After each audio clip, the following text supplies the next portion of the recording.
first time on the road. I apologize for this. I will not have that in the future, but I'm already on the highway and I want to be a safe driver. I'm excited because the sun just came up. I've been driving towards the sunrise for about an hour now. And I'm headed to the Johnstown, New York, where the Ford Clay Museum is putting on a symposium on the Sullivan-Clinton campaign of 1779, which, even though I do live in upstate New York, I know a good amount about, but not nearly enough, so I'm very excited. There's going to be several authors. Excuse me. I'm going to speak louder for you. There are several authors giving presentations, and then there's going to be a panel at the end where we can ask questions, and I hope to learn a ton. As we speak, I am passing not really a rest stop, a text stop and parking area that has certain dedications to Baron von Steuben, who was buried up here in upstate New York. I'm just passing through Utica.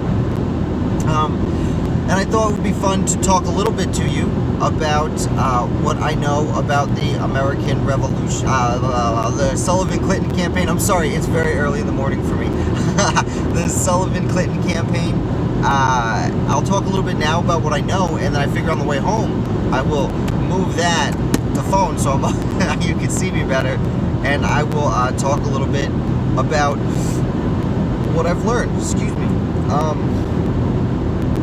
So, for those of you who don't know, the Sullivan-Clinton campaign in 1779, John Sullivan and James Clinton, it was led by John Sullivan.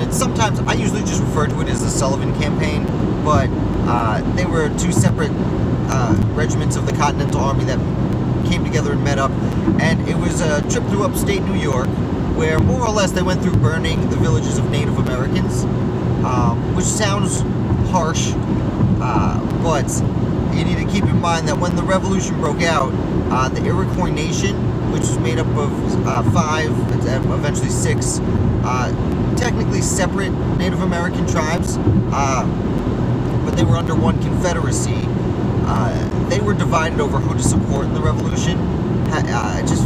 13, 14 years beforehand, in the French and Indian War, they were the Indians who sided with the French and fought against the British. So they didn't love the British, but they were also afraid of colonists encroaching on their lands. But it seems that some tribes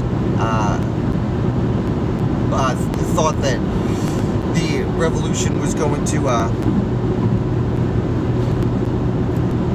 they saw the colonists and settlers encroaching on their lands either way. I thought it better off to be friends with them. So there was actually a civil war between the Iroquois Confederacy as part of the Greater Revolution. Unfortunately, Joseph Brant was the main leader. There were several leaders, but Joseph Brant was the main leader, and the Native Americans led several attacks on what at the time were frontier settlements about, I'm sorry, I haven't got my thinking cap on you today. In the Catskill region of New York, Cherry Valley, and in the Wyoming region of Pennsylvania, they had several massacres, basically. And in response to put a halt to this, Washington sent Sullivan and Clinton to stop it. Now, when they came through upstate New York, there was only one real battle down outside Elmira, I believe where Horseheads is right now. But primarily the Native Americans left before the Continental Army got there. And that way, and the Continental Army, I mean, they did burn the villages and most of the crops, which was not helpful as far as the Native Americans were concerned. And the other problem is the Native Americans agreed with shooting on the road, right? So the result of the campaign was that the British fled to, the Native Americans fled to basically Ontario, Canada now, where there were, and Niagara Falls, which is New York now, but where the British had trouble feeding them because all those crops had been burned, and now they have all these mouths to feed. But basically they split up. Sullivan went up through Pennsylvania, and there is still, I believe, a Sullivan Road that his men legitimately carved through. Oh. Now there's some error. Getting stream. Oh, you might experience some buffering. I hope this works out. I hope I'm not wasting everyone's time. I am driving through kind of the countryside, so there's not a lot of service out here. But anyway, we can start over. I can't. Nope, 6 minutes. Okay, sorry. I'm trying to offer you information, and I'm not doing a great job. Well, basically, Sullivan came up through Pennsylvania, and then James Clinton came through New York. They met in the middle. It's interesting. James Clinton, I understand, legend has it, was in Cooperstown, New York, on Lake Atisco, where there were, forgive me, I don't remember if there was already a dam there or if he built a dam, and then him and his men got on some boats and they broke the dam and went for a ride down the Susquehanna, and that's how they met up with Clinton. I mean, they did have to ford certain places, but that's where they met up with Clinton, and they had, I guess, a romping good time trudging through upstate New York, burning villages. Interestingly enough, a little about me, I went to college at the State University of New York College in Oneonta, and in town there is, at least there was, a long-time tavern called General Clinton's Pub that we used to frequent, which I never put together at the time, but being in the Catskills, one can only assume it was named after General James Clinton. Though, technically, so the Clinton family is fun. I would like to talk about the Clinton family a little bit and their role building upstate New York. So, technically, James's brother, George Clinton, not of Parliament Funkadelic, he was technically a general too. He was governor of New York, which kind of automatically made him, as executive, a general. And he was governor of New York for a very long time. I believe it was 1776, or right around there. He was the first governor from independence all the way until 20 years. Like basically all the way up through when Jefferson took over as president, which is a pretty significant amount of time to be governor. The only other one I know was similar was William Livingston of New Jersey. Now, that was his brother. He had other siblings in the war too, but James Clinton's son was DeWitt Clinton. And DeWitt Clinton would would also later be governor of New York. He actually ran against James Madison for a second term for president, which I've mentioned on the channel before.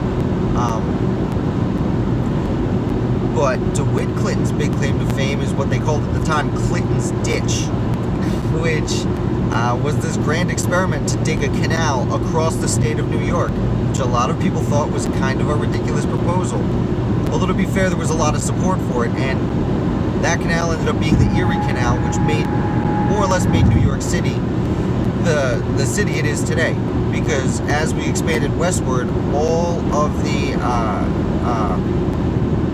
products created and food grown out west was shipped through the Great Lakes out through New York City. And technically you could ship something because of the canal from New York City all the way down the Mississippi without leaving America. Before that, the only other option was to go up through Canada on the St. Lawrence.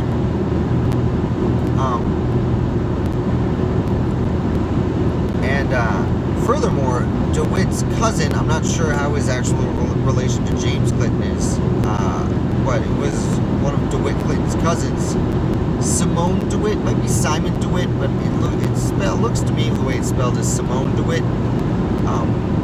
He was the one who went up after the revolution ended and they had no money to pay the soldiers. many of the states decided to pay them in land instead of devalued continental currency. And New York did that with the Central New York Military Tract, which is technically where I live now, so very personal to me. But it's this broad swath of land, more or less between Binghamton and Syracuse and over to the Finger Lakes. And Simone DeWitt was the one who went out there and surveyed that property and laid it out, which is a very impressive feat.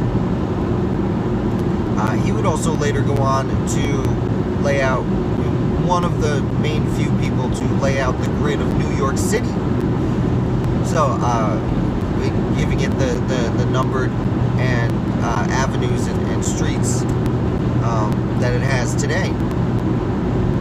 So, it's not just an effect on upstate New York, they had an effect on all of New York, except I guess Long Island. Yeah. And as for John Sullivan of the Sullivan campaign, he was a very interesting founder as well. He is one of the big two founders from New Hampshire. Him and John Langdon. And Sullivan, I'm blanking a little bit now. I believe he went to the First Continental Congress. I'm not sure if he was at the Constitutional Convention. I know Langdon was. I think Sullivan. I don't want to say something wrong. I'm pretty sure Sullivan was at the Constitutional Convention. I'll look that up for the next video for the ride home, just to make sure. Sullivan was governor of, after independence, was governor of New Hampshire on multiple occasions. He was considered for several positions in the first few presidential administrations. He didn't actually take it. Might have been a first senator too. You know what? I'm a little bit ashamed of myself that I'm blanking on John Sullivan. I guess that's what happens when you write about 500 different founders in a year and a half. You're gonna forget some people. My apologies, Mr. Sullivan. So that's a quick little bit. I'm gonna go because I'm getting closer and closer, and I want to make sure I have the GPS on to make sure I actually arrive at my destination. So, again, I'm Jason, and I will see you later this afternoon.